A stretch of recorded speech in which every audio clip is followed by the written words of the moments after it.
I've been feeling wistful lately, which is nice, because for the past few years I have felt cynical. And so I was thinking about love stories, as I do all the time. I watch teen dramas. I've outed myself now. It's a secret fact, no longer. I'm almost 40, and I'm like, oh, I'll watch that same teen drama from a long time ago. It's because I think I grew up watching a lot of love stories, right? So my whole family was really into Jimmy Stewart, all the Jimmy Stewart movies. He was like my pre-eyebrow dreamboat. You know, he was like strange and beautiful. There was Audrey Hepburn, and then there was a little bit later Will Smith from Fresh Prince, different kind of love story, but I really loved him. We had that really good episode with Queen Latifah. Do you guys remember that episode? Maybe, or it was really good. So I grew up with a lot of this love around me in the media. But also patriarchy worked really pretty well on me. Not totally, because I still liked myself like quite a bit, but not a lot, if that makes sense, in terms of quantities. Like, it kind of moved around. So I felt like growing up, I had the real standard self-hatred. Like, you don't even know that it's there. Just like negative self-talk. It's like, oh, Arianne, you're chubby and you'll never be loved, like all the time. But also I was having like a really nice life. It's funny how those two can like coexist, but they did. It worked out for the most part. But there was this, I was convinced, really, that the thing I wanted the most, which was to fall in love, and like world peace, I thought a lot about that. I did, I really did. I had a real thing with John Lennon. He died a few days after I was born, and I was like, probably bits of him are in me. Because that's how things work. Like, so both those things, world peace, but mostly like I wanted to fall in love. But I was convinced it would never happen because I'm half Arab, because I had really big eyebrows. I took care of them yesterday on the porch in the sunlight. That was good. It was a good session. And I wasn't a skinny blonde girl, so hence you will never be loved. You will never have a boyfriend. You will never have a kiss. It will never happen for you. And then I went to a new school in grade 7. My parents sent me to a new school. About a week in, I got a very short haircut. It was very ugly. It was a very bad haircut. And I was still fat and still brown. The eyebrows were still in a formative phase. A gentle mustache. And also I had a school uniform, which were culottes. Pleated culottes. Culottes are shorts that look like a skirt. They look good on no one, but especially fat people. Like, it's just, you're just like, I wish I was dead a little. But like, I'm so grateful to be alive at this good school. I wasn't feeling my best. But because there was something in me that, even though patriarchy worked really well on me, I also had like an inside confidence somewhere, probably because I was really lucky. I had a good home, lots of love in my family, but still convinced I'd never be loved. A year in to the new school, I'm like, okay, hair grew out a little bit, stopped having like headbands with short hair, which is always bad. Like, it looks bad, but it grew out a little bit. I made friends, and I met Robert Dyer. He was the nicest boy. He was like the nicest boy. A lot of the other boys they were they were very like bra focused, which isn't interesting to me, not then or now, like unless it's lingerie, but we weren't there yet. And he was just a very nice boy. He was cute, he was funny, or maybe he just thought I was funny, which was more important. He was kind and generous. He liked the Blue Jays. That was big at that time. It was like World Series time. And at this time, we lived a very heteronormative life, and we had what was called boy-girl parties, which meant on the weekend, we'd have a party with boys and girls together in the same house with like chips and awkwardness. So much. Oh my God, it's like, I just get sweaty thinking about it. Like, I just was like, I want this, I hate this. Like, it was just like this push and pull. That was grade 7. Grade 8, I was like, okay, I can do this. And my parents had recently split up. And my dad, I think in an effort to be like good divorced dad, was like, okay, you can have a boy-girl party at the house. And I was like, this is great. This is great news. I was like, you can stay in that room and we're gonna be in this room. And for some reason, my mom came also. And I don't understand, do any of you have parents that are still married? Some people? I don't get it. I don't get how you talk to both of your parents at the same time. Like, I think it's just sort of disgusting. Like, I don't understand. Like, so I believe in true love. I'm actually very monogamous. Like, I believe in the longevity of relationships. And when I'm around parents together, I'm like, ew.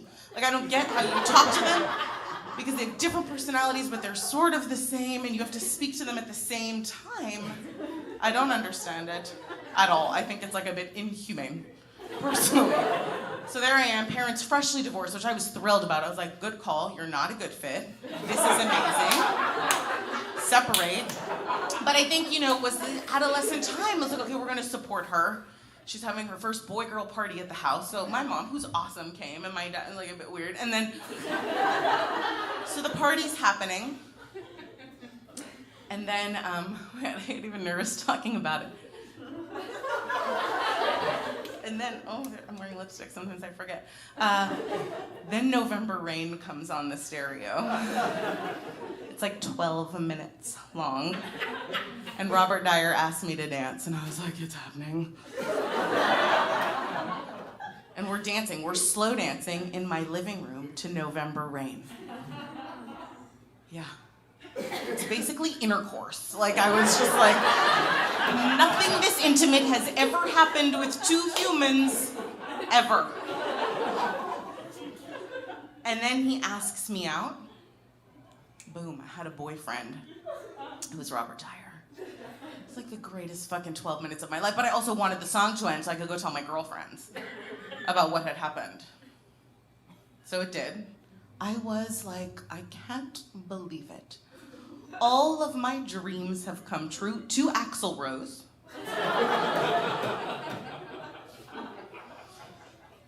And then one of my girlfriends goes and like tells my parents that I have a boyfriend. I was like, betrayal.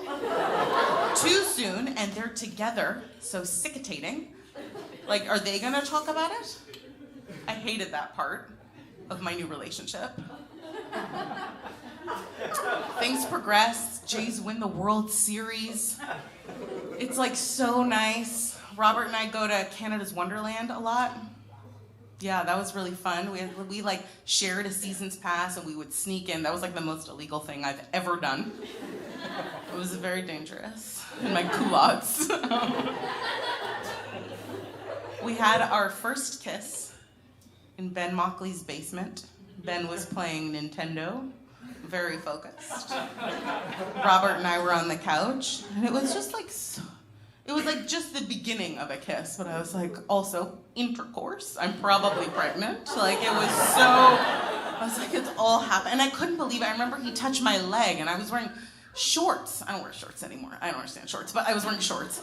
And like, I couldn't believe that he like wanted to touch me, right? There was like this thing that was happening in me where I was like, I didn't know that this would ever happen, and I liked him so much. And then we had our first real kiss back at Canada's Wonderland on a roller coaster. Yeah, it was awesome. We French kissed. That was so good. It was so good. It doesn't happen anymore, actually, like that, now that I'm thinking about it, because you kiss and then you fuck, and what about the other nice time? So anyways, that was an aside of present day.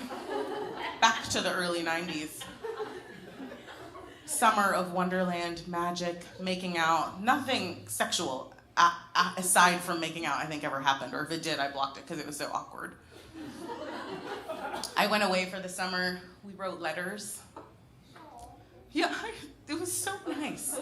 It was like very sweet, young love. One time he sent me a letter that he had written, I love you, but then scribbled out all over it, but not so much that I couldn't see it. I loved that letter. I kept that letter. And I also kept this lucky penny that he gave me on one of our like Wonderland trips. And there was all this nostalgia and sweetness about our young love. And then I go to a different school, and that's it. And we like, I don't know, break up. How do you break up when you're 13? It was like kind of a big deal. I don't remember what happened. It's probably like at grad. I really don't know. But it ended. And then I was back in a new school in grade 9, a little bit older, a little bit more conscious as a human, still battling this thing in me that was like, oh, it's Robert Dyer or no one for forever, which is how heartbreak feels at 13, at 20, for me at 40. Like, it just, like, I love hard. And I also, there's still that piece that's like, oh, you're not gonna have it, right? Grade 9 was really hard. I think it was like the most, I didn't know what depression was. Like, divorce wasn't hard in my family. Like, I was so heartbroken, but I was so private. I didn't tell anybody. So I had this letter, I had this penny, and I had this red bandana with white polka dots that he had given me. And I wrapped the penny and the letter in this bandana, and I ripped up the corner of my carpet in my bedroom, and I kept this little Heartbreak love package under the carpet.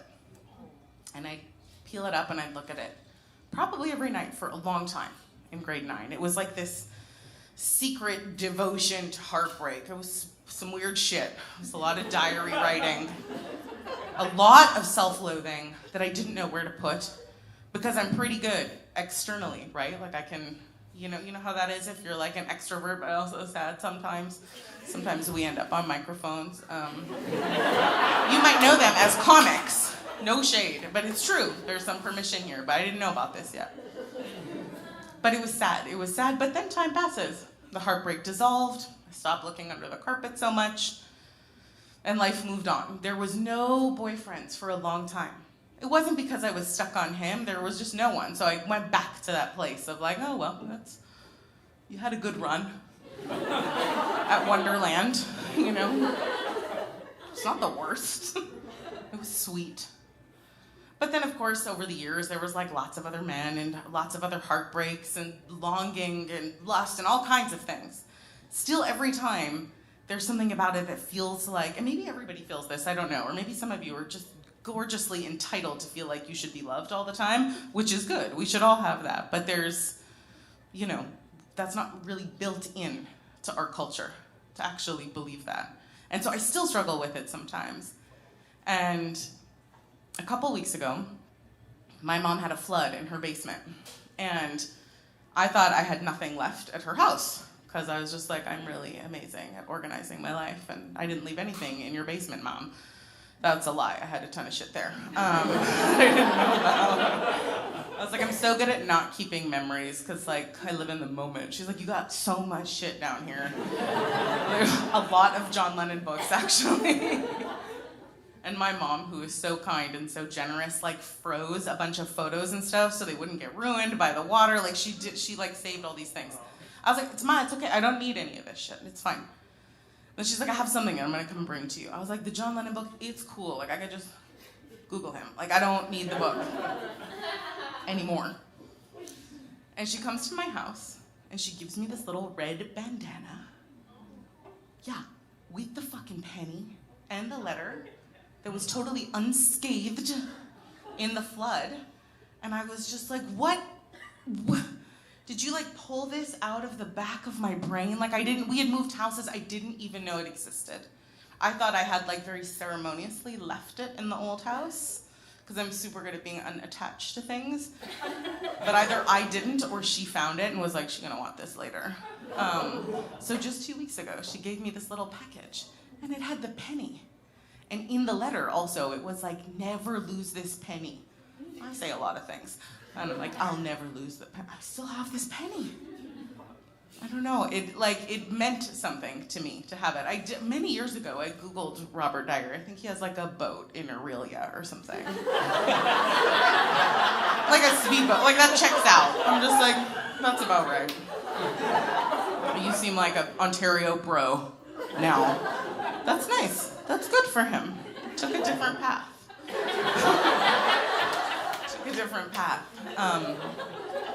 But I've just been thinking about it so much, receiving that little gift that my mom gave me, and how so much of what's happening now tells me still to dislike myself. And all of us experience it on some level. And growing up, it was so much harder. Now we have like Lizzo. Is anyone listening to Lizzo?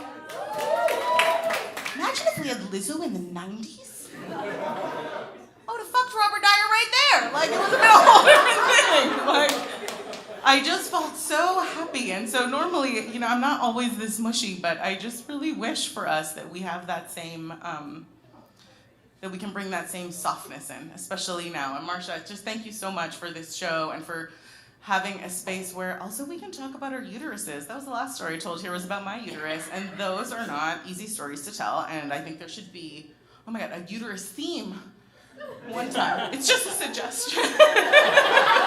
You guys are like, cool, I'm gonna skip that one. Anyways, that's it, thank you.